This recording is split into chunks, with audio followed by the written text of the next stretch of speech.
Tonight, I'm really delighted to welcome Professor Jerry White, who is Professor of Modern London History at Birkbeck University, to join this illustrious list of speakers at our Penny Lectures and launch this, new series.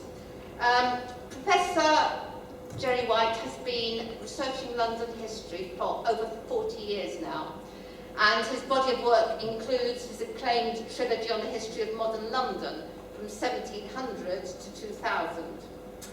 In 2012, the final volume, London in the 18th Century, A Great and Monstrous Thing, was published, I think completing some 15 years on this project. Tonight, Professor White will discuss his latest book, Zeppelin Nights, London in the First World War, which I know is going to be absolutely fascinating. I'm going to leave Professor White to tell you what aspects of the book he's going to be talking about. There are copies of the book for sale, and I hope it will also encourage you to visit our gallery, which has an exhibition about the First World War, which is a very fine exhibition which complements this lecture tonight. I'm delighted to welcome Professor White. Can we give him a round?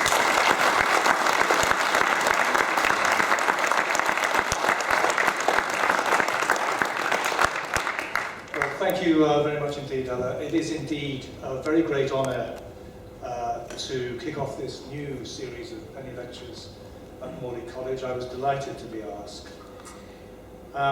There are many fascinating things to talk about, I think, in respect of London and the First World War. We could have constructed a whole lecture and more on, for instance, the capital's first experience of aerial bombardment, and the sort of rather half-hearted defence mechanisms put in place to try to deal with it, or the disappearance in those 4.5 years of the Victorian levels of poverty which had still plagued London society right through the Edwardian period, and which were killed off very largely by a most extraordinary industrial boom which employed, for the first time in London's history, probably everyone who wanted work.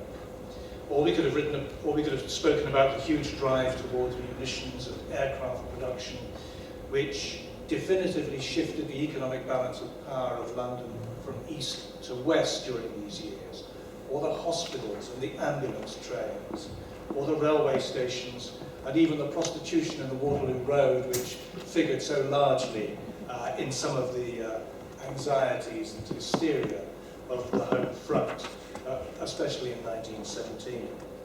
But I thought that given Morley's heritage, given its long connections with pacifism, socialism, and critical thinking more generally, I'd focus on the question not so much explored so far, I think, in the centenary celebrations of the Great War, at least this year.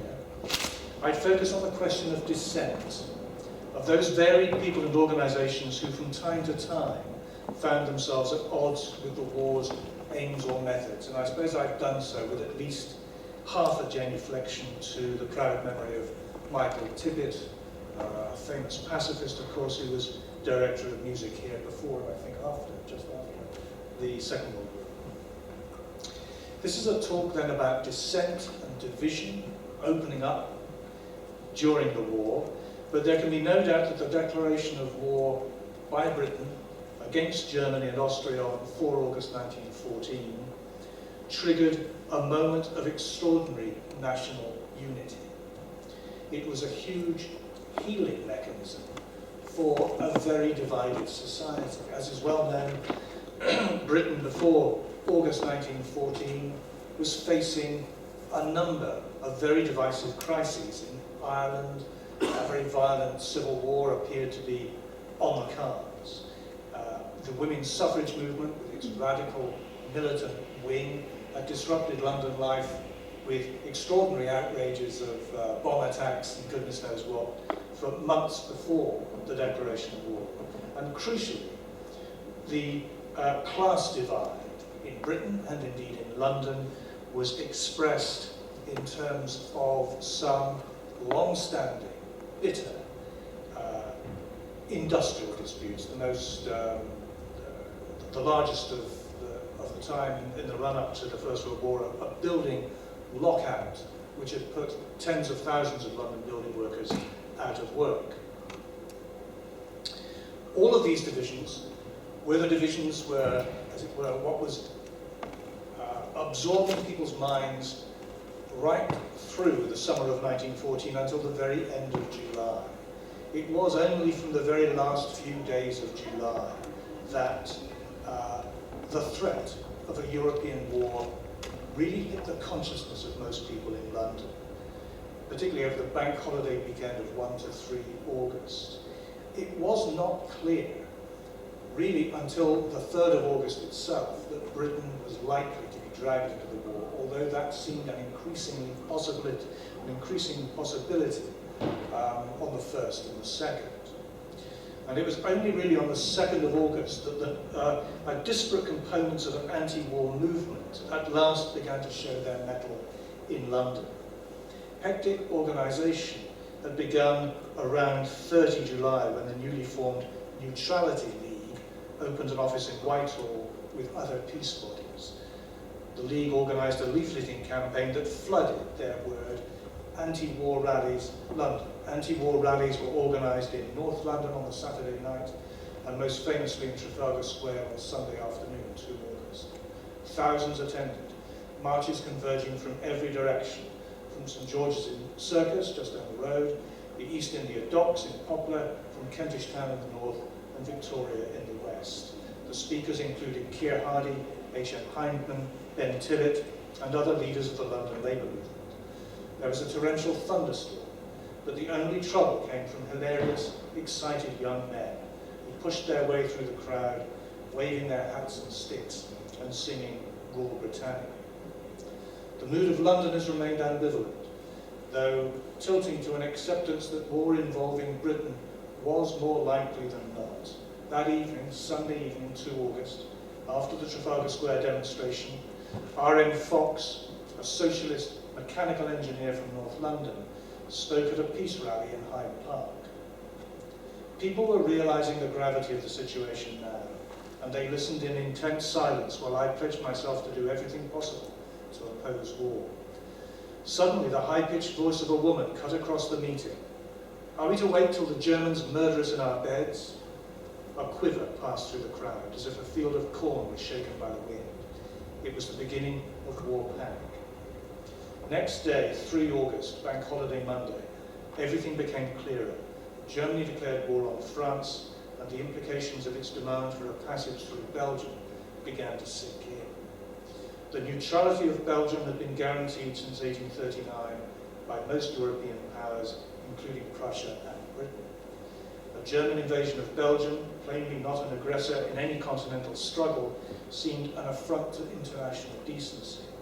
From this moment, for the vast majority of the British people, the nation's involvement in a war looked likely to be necessary, even essential, if its honour meant anything. This is something which I can't stress too much, that throughout the First World War, the sense of this being a just and honourable conflict in which Britain had no choice but to involve itself on behalf of Belgium in particular, was something which sustained the British nation right to the bitter end. Most people in the British nation and most people in London. Although, as I'll come to show, I think, some of the appetite for this conflict began to wane as the war went on. The change of mood infected almost all the British cabinet too. This was the turning point, experienced almost everywhere.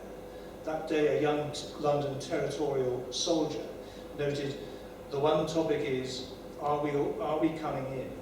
It'll be a black shame if we don't stand by our friends. The socialists, Beatrice and Sidney Webb, were convinced that if Belgian neutrality was defied, we had to go to war. Even staunch liberals, Beatrice wrote that Monday, agreed that we had to stand by Belgium, the position that Sir Edward Grey put that same afternoon to a tense and crowded House of Commons this Bank Holiday Monday. Almost all the chamber wholeheartedly agreed. Yet even then, across London, the mood of ordinary people was wary and anxious. The journalist Philip Gibbs saw no bloodlust in the London streets.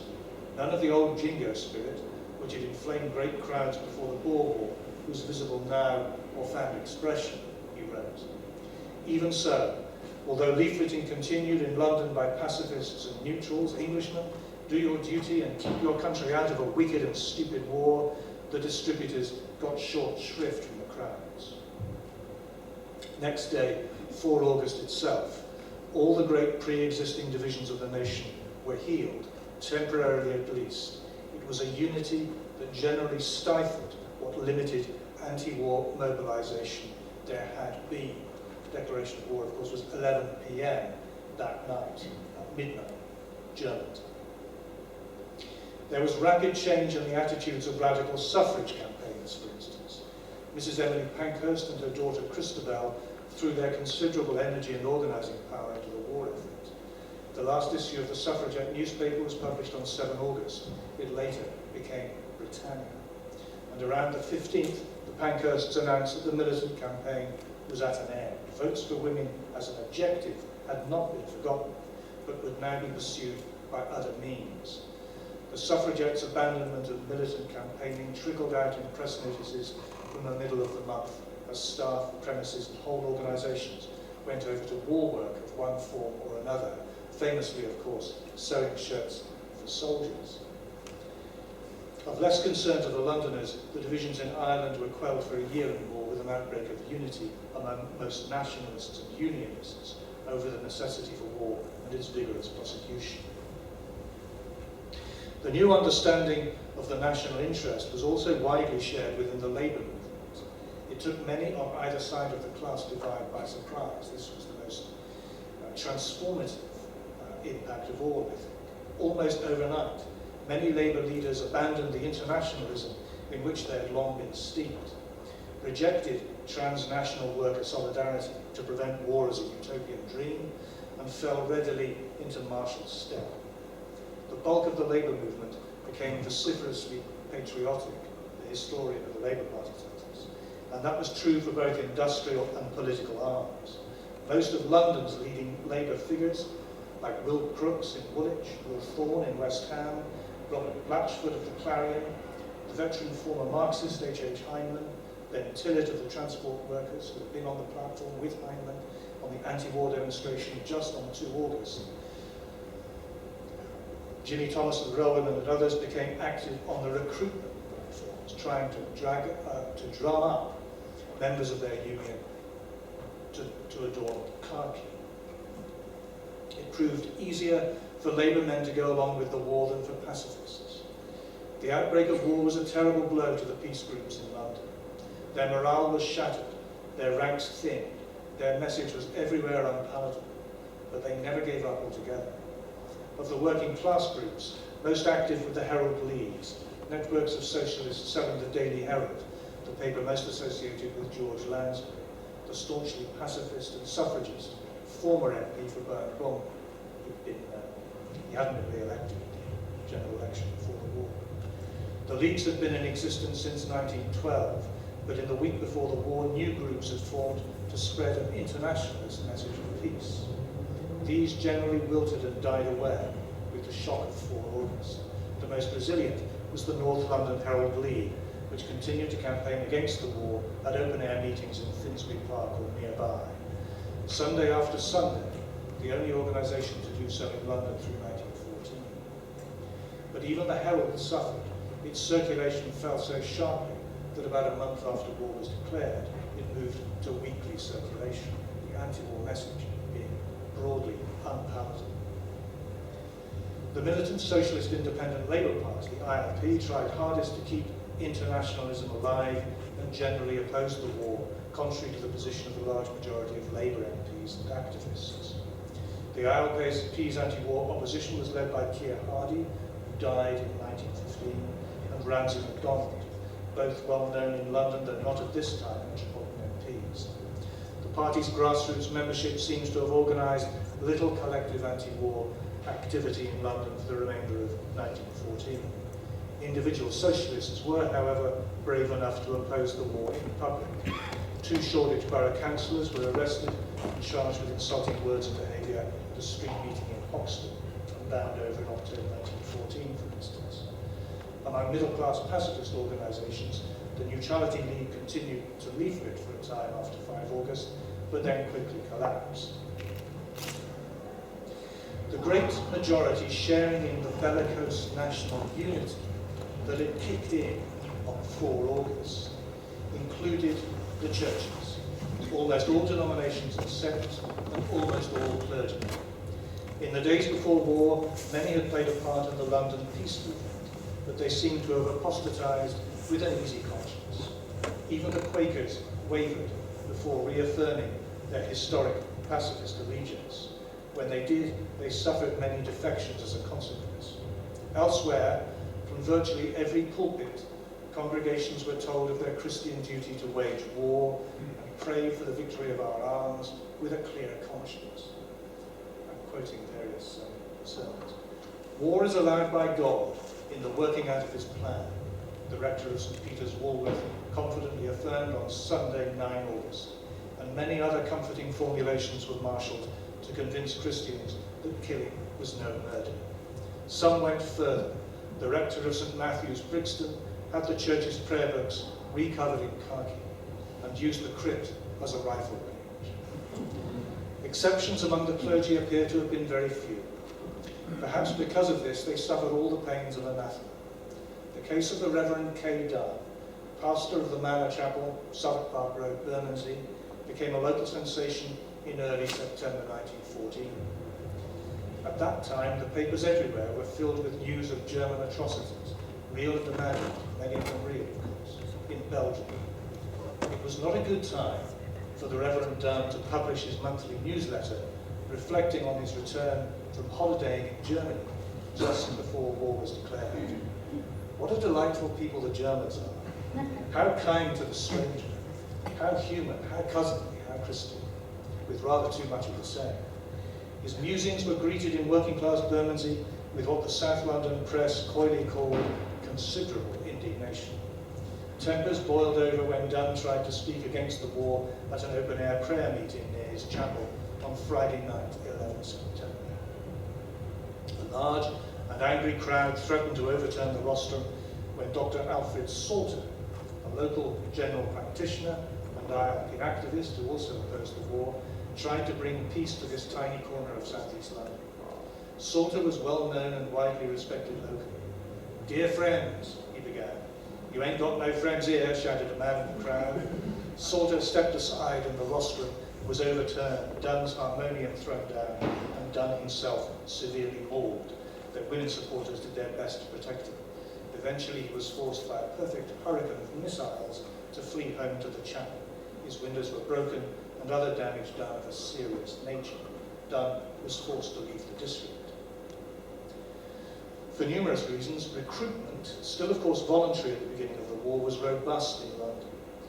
Some 107,000 men joined up in the first 3 months or so of war, a higher proportion than in the rest of the nation. But as the war began to take its toll on men's lives and bodies, and on family life more generally, enthusiasm ebbed away, while never entirely exhausting the majority view that they were giving their lives in a just and necessary war. These two things, I think, went side by side. One symptom, clear by early 1915, was in a limited return of pre-war industrial strife. Virtually no strikes happened in London from August 1914, when the builder strike was brought to an end in the middle of the month, until about the spring of 1915. An unprecedented set of circumstances, because there had been so much industrial discontent in London before the war.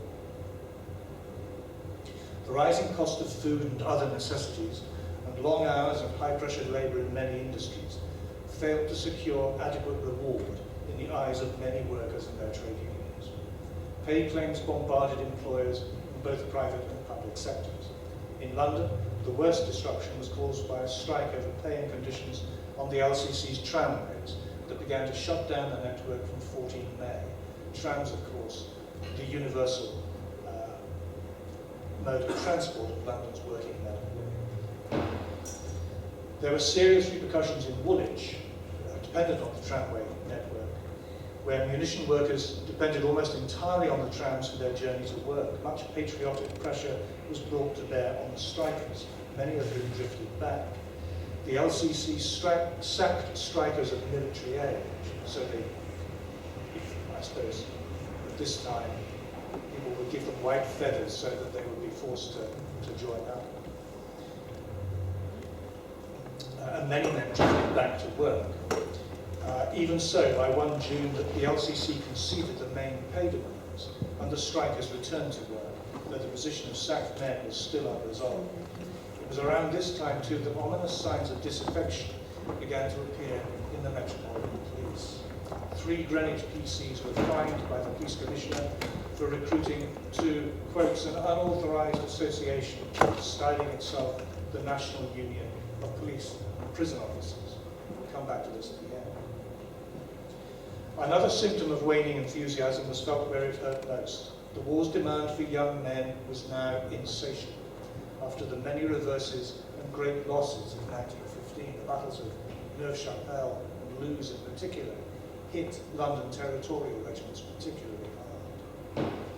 A monster recruiting rally on 2 October with 6,000 troops marching behind bands along 5 different routes in central London and the suburbs tried to revive metropolitan volunteering under the banner "Wake Up London."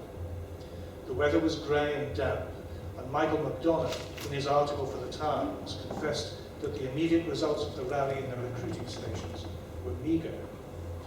Privately, in his diary, he noted more worrying signs of division. The marches were accompanied by recruiting sergeants who approached any likely young man in the crowd to cheers and shouts and fall in with the soldiers. Some, however, showed an ugly temper, some of the soldiers at least. I heard cries of execration hurled at young fellows who turned away, as most of them did from the recruiting sergeants. A few days later, a recruiting meeting at an amateur football match at the Clapton Orient ground in Hackney was addressed by the mayor of Bethnal Green, who had lost a son in the war. He called it disgusting when crowds of young men surged out of the gates while he was speaking. That same month of October saw a revival of the white feather stuff that had made an appearance before the end of 1940. For some months already there had been talk of the necessity for conscription if too few volunteers came forward. The prospect revived class anxieties for some middle-class observers. Viscount Sandhurst, for one, the Lord Chamberlain in charge of theatre censorship, but he'd been an old military officer, thought conscription would be very difficult to implement in London with its thick and shifting population, where I hear very bad accounts of that seething mass being ready for any mischief. Class, hatred and fear is one of the sort of subterranean themes of Britain in the First World War. But towards the end of 1915, conscription began to look a near certainty.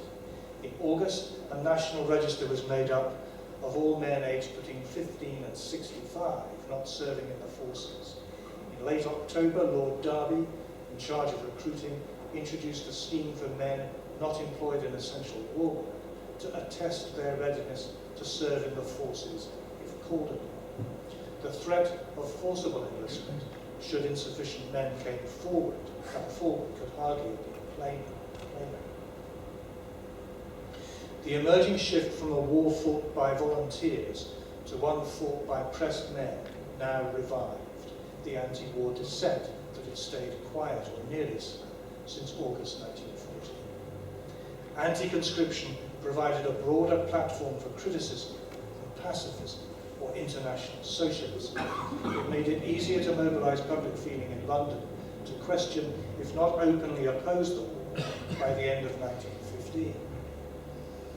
The rising number of anti-conscription meetings provoked a vicious response from conservative diehards, whipped up by the so-called yellow press.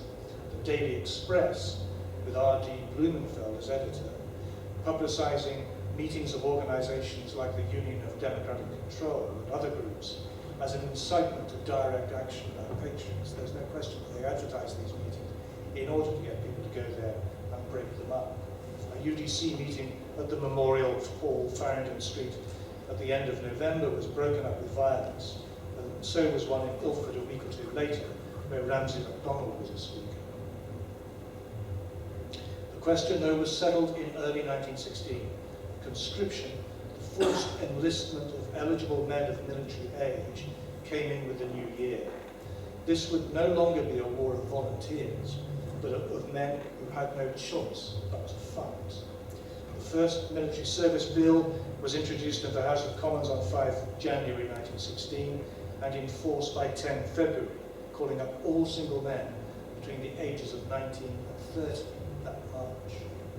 But this call on the nation's young men proved quickly as inadequate as all previous recruitment drives, and in May, a much more far-reaching Second Military Service Act conscripted all men, married and single, aged from 18 to 41, and ordered the re-examination of all previously rejected on medical grounds. Large numbers were rejected on medical grounds, generally, most often, because of poor feeding among the London working class. And indeed, most people who went for medicals often failed to come up to the height restrictions. But with the shortage of men, the height restrictions were lowered, and so were the medical standards now accepted by military doctors. This draconian extension of compulsion revived once more old doubts about the patriotic convictions of the London working class. Soldiers were placed in readiness to quell anti-conscription disturbances expected in the East End, and guards at the royal palaces were doubled. The precautions proved unnecessary. Those men wishing to claim exemption from call-up had to present their case to a military service tribunal. These were established in each local authority area, composed in the main of elderly middle-class council worthies, the mayor, aldermen, former town clerks, who chaired the tribunals alongside a War Office nominee, retired senior officers, and frequently a local representative of organised labour. In the early days, many tribunals were made up of adamant patriots who steadfastly refused to grant any exemptions at all, regardless of the grounds on which a case was founded. These grounds were various. No complete statistics of the tribunal's work exist, and indeed, it was believed that most of the papers of the tribunals had been destroyed until something like, I think, 10,000 cases coming before the Middlesex Tribunal were recovered only in the last year or two and are now available at the National Archives.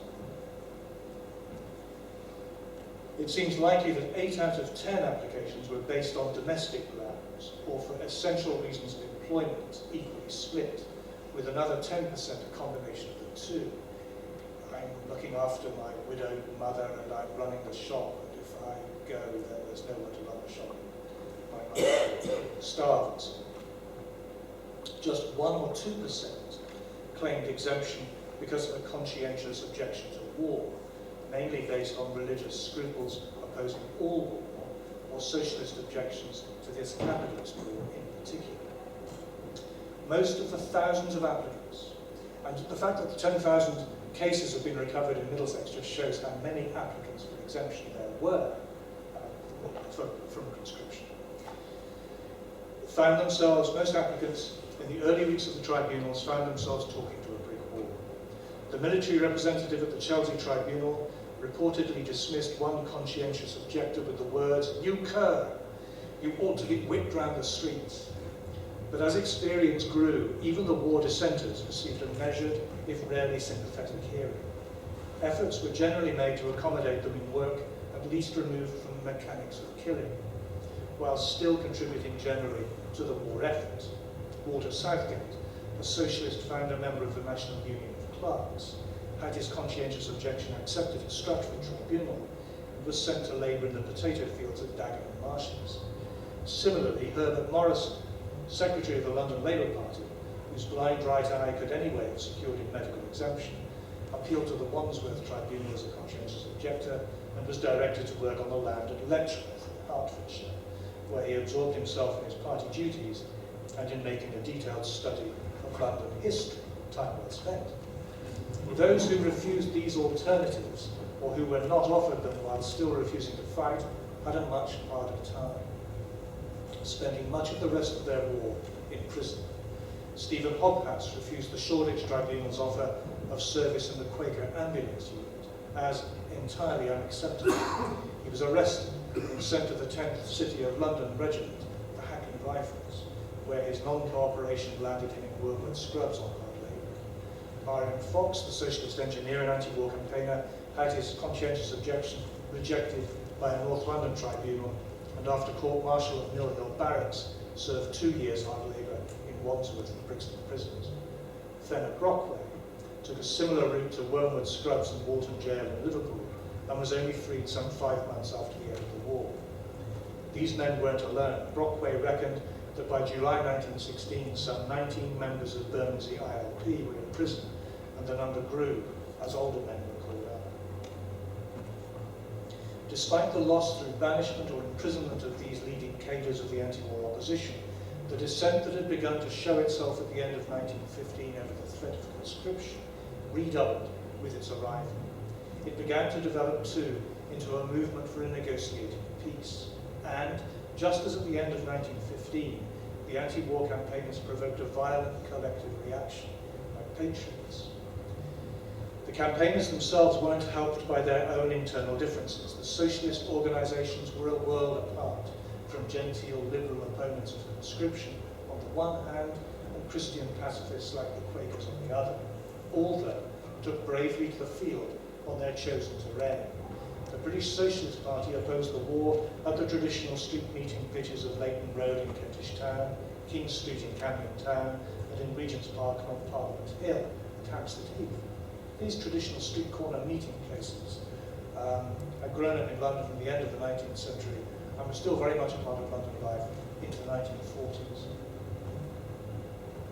Sylvia Pankhurst of the Workers' Suffrage, later Socialist League, braved open hostility to meet outside the East India Dock gates or march to Victoria Park. The ILP were active in organising street meetings and marches at Bermondsey. The middle-class intellectuals of the Union of Democratic Control put the case against compulsory enlistment at indoor meetings. The North London Herald League continued to campaign against the war at Finsbury Park, and the Christian Socialists of the Brotherhood Church in Southgate Road, Islington, Hackney, depending on which side of the road it was, played ecumenical host to many different anti-war dissenters. But with the 2 military service acts in operation from May 1916, it was the No Conscription Fellowship that began to play a leading role in anti-war dissent, organised on the narrow front of no conscription, but in fact basing their propaganda in a wider movement for peace. The NCF had its origins in late 1914 pacifism, opened a London office in early 1915, and really came to life with its first national convention as conscription began to appear a near certainty in November 1915. It had a national membership and organisation, though its business was necessarily metropolitan in focus, if only because of its daily engagement with the War Office over the treatment of conscientious objectors by the tribunals and by the army. In London, at least, it occasionally acted as an umbrella organisation, linking separate local anti-war groups. There was a South London Federal Council Against Conscription by early 1916, for instance.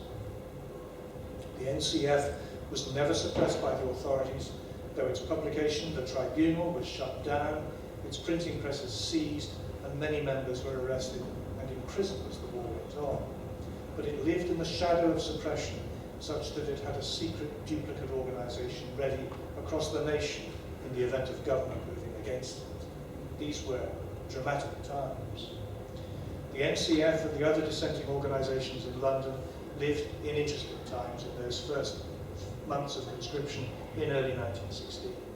Coupled with the fear of arrest came the danger of a beating from those resentful Londoners who viewed pacifists as not only undermining the war effort, but negating the sacrifice of so many sons and brothers on the battlefield. And one can sense here the personal sense of outrage that many people felt at people refusing to go to war when their sons and brothers, uncles and so on, had been killed or wounded on the Western Front.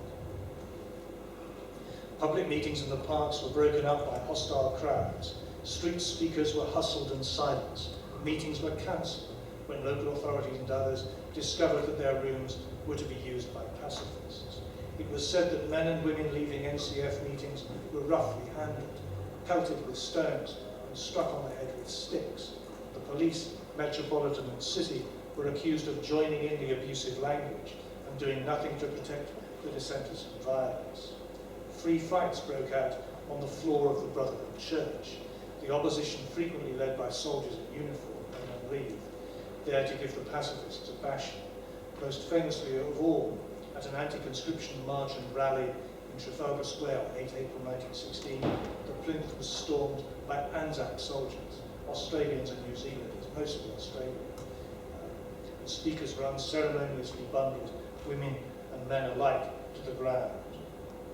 Towards the end of the year, the Military Service Acts had begun to spawn a different sort of violence in London, with the roundup or combat of crowded places where young men congregated.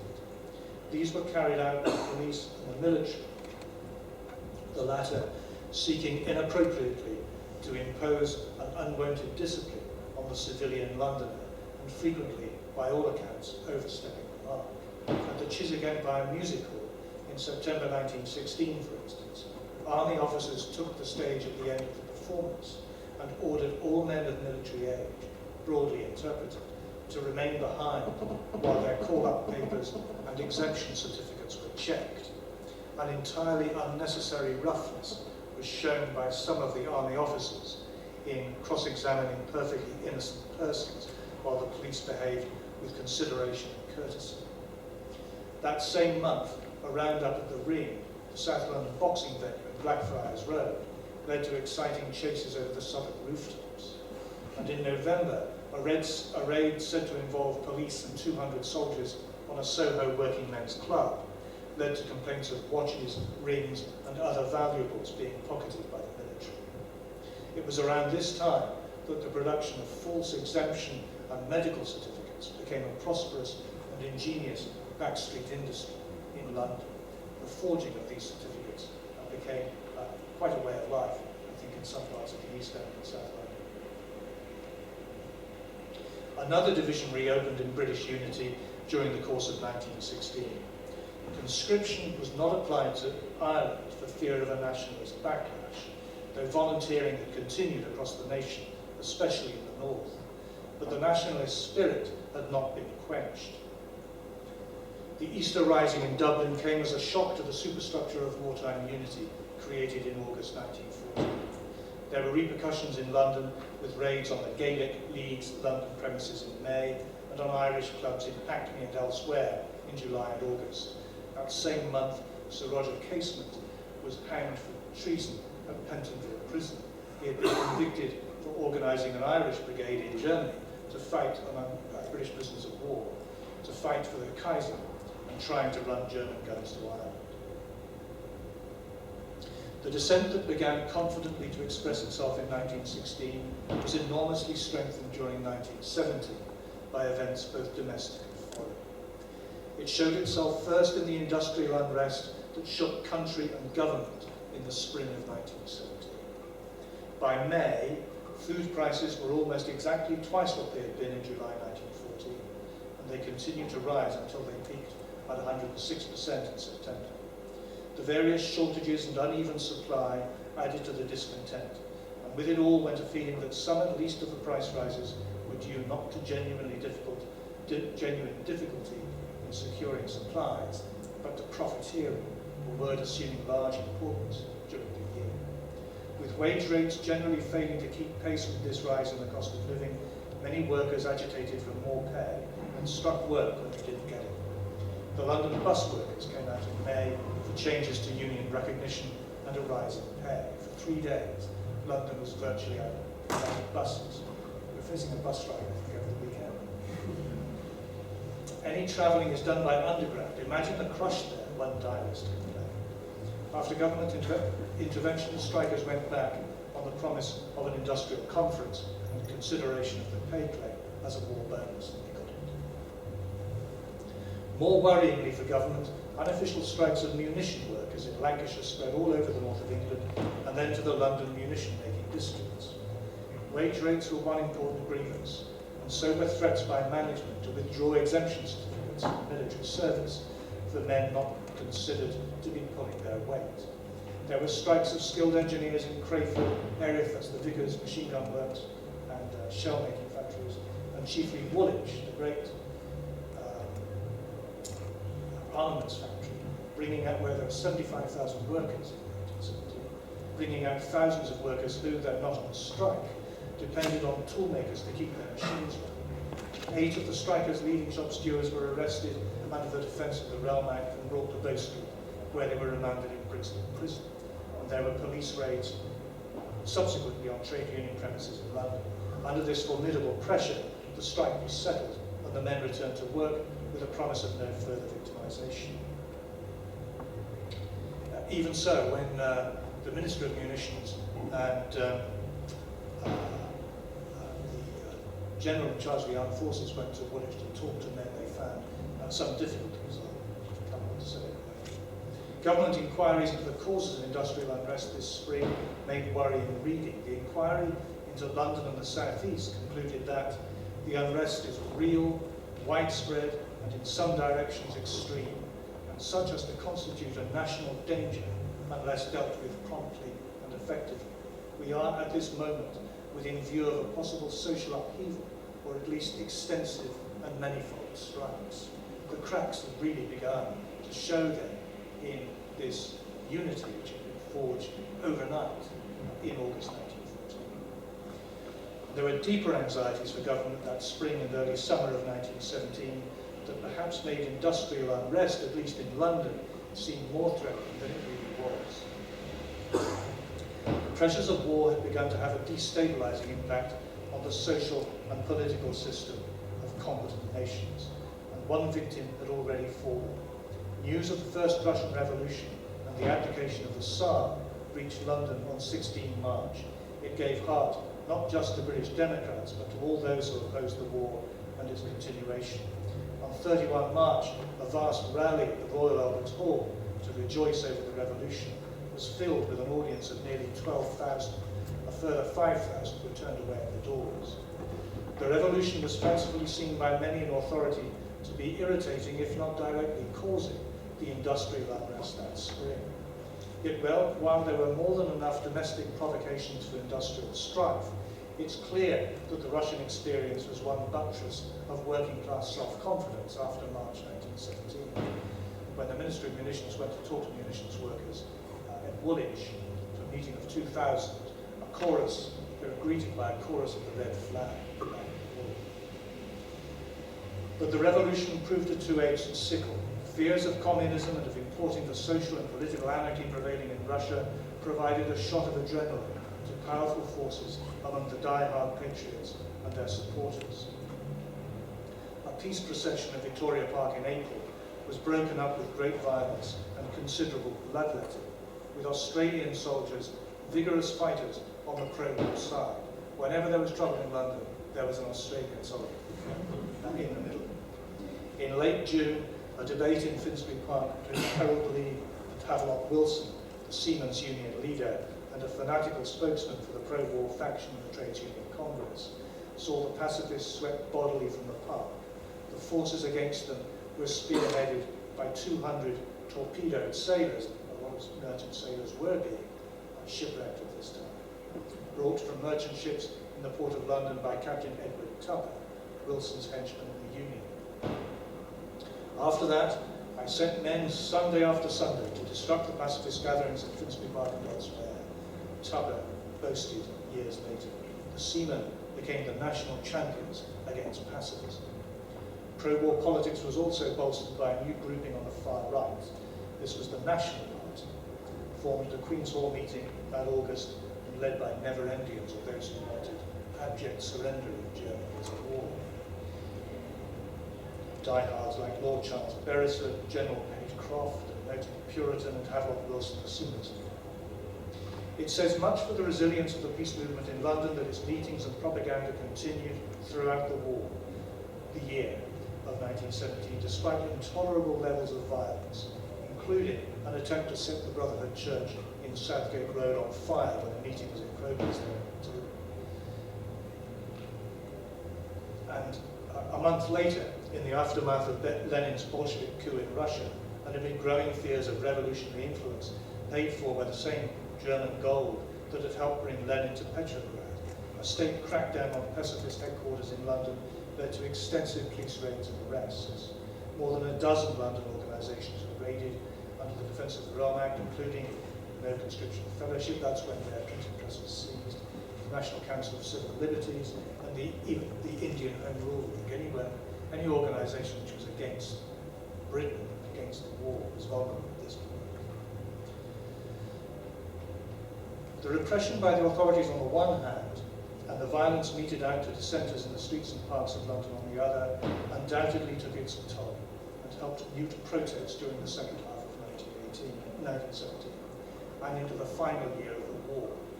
It was a war that continued to produce terrible shocks, with one more great crisis to come. The Ludendorff offensive of March 1918, which swept the British before it, with the loss, captured and killed of tens of thousands of men, seemed to threaten a sudden and unexpected defeat, or at least a negotiated peace on terms unfavourable to the Allies. There was a panic-stricken response. The overriding objective of government was now to recruit ever more men for the army bleeding on the Somme. Exemption certificates were rapidly withdrawn from young men in some protected employments. On 18 April, conscription was extended to Ireland, and the upper limit rose to include all men aged 51 under. Dealing in horses for town use was banned, so that every available horse might be requisitioned for the front. And comb-out raids began again, one on an auction at the horse repository in Newkent Road, serving both purposes and ending in 50 arrests, many Irish horse traders. Meanwhile, recruitment of the older men got underway. One diarist's husband, nearly 46 and in delicate health, attended for a 2-minute medical examination. To her distress, was past grade 2 and fit to fight. It's a mistake. He'd never stand the physical labour of the Tommy in the ranks. He was a well-known London solicitor. And John Dalesworthy, 50 years and 343 days old, was examined and to his relief was totally rejected on score of sight. Must say, this manpower bill was a case of panic legislation, if ever there was one. At the same time, strikes broke out in an echo of the industrial unrest of the previous year. In August, London's buses and trams were halted for some days by a strike of women workers, striking for equal pay. Men had been given a war bonus, but the women hadn't. In September, worrying indeed for the war effort, a railway strike spread to the Great Western Railway and closed Paddington Station for a time. The railway is absolutely essential for getting men to the front, of course, and ammunition. Worries over the temper and loyalty of the workers in the East End once more induced the authorities to move a company of Scots Guards to Stratford in order to snuff out any trouble should it start. But most disturbing of all for the Londoners was a strike by Metropolitan police officers on 30 to 31 August. It seemed to indicate that the very fabric of civil society in the capital had been shaken, even ruptured. Indeed, Lloyd George told a confidant he had been really face to face with a revolution. This appeared to be London's Petrograd. We might remember that the police officers' grievances had been brewing for some time. The oldest was over recognition of the National Union of Police and Prison Officers as a negotiating body for the men.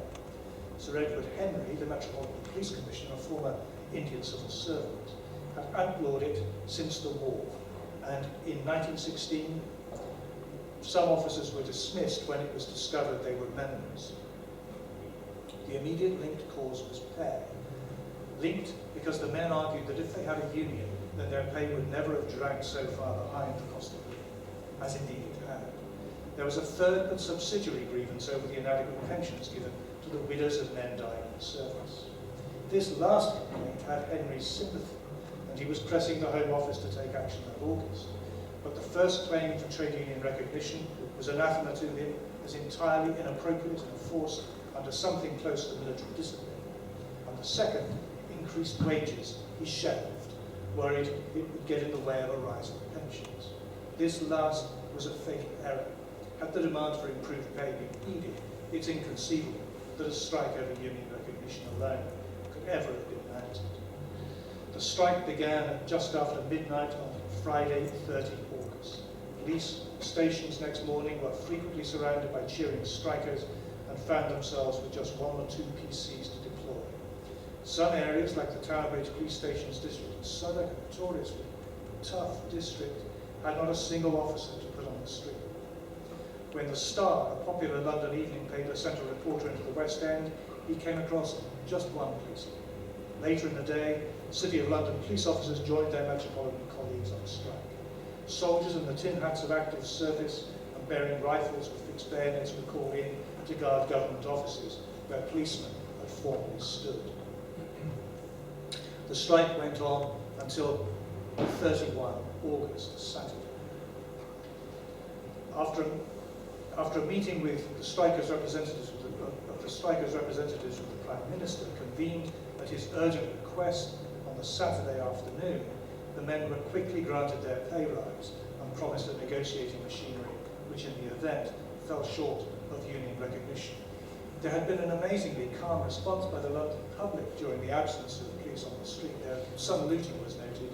The South London Press talked of 70 burglaries happening over that 48-hour period, but there was no unrest, given, as it were, the social complexity and need of the time. Sir Edward Henry shouldered the blame and was forced to resign. There would be a further strike that proved a final defeat for trade union aspirations in the police force in 1919. The pay rise having been conceded, there was no appetite in the police force to strike for a union. What does all this add up to? Although the carapace of unity that kept the British people fighting the war to the bitter end was now shattered during the 4.5 years, not in the way that it was shattered in Germany by revolution, starvation through food shortages, and complete breakdown of public order, the carapace of unity was certainly fractured during the years from 1915 to 1980. And you can see the cracks getting deeper and wider year after year, from 1915 through the conscription period of 1916, the period following the Russian Revolution and the industrial strife of 1917, this sort of final climax of industrial breakdown with the Metropolitan Police strike in August 1918. By then, August 1918, as we now know, but as people didn't at the time, Londoners had not many more months of anxiety to encounter. The German push, the Ludendorff push of March 1918, overextended itself, was halted, then pushed back. The arrival of hundreds of thousands of newly trained American troops helped give the Allies overwhelming force. The internal divisions within Germany proved vastly more destructive of the political and social fabric than the reopened class divisions within Britain.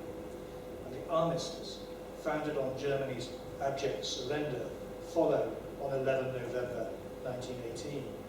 That surrender, of course, would sow the seeds of an even more destructive war, terribly more destructive for London too, 21 short years further on.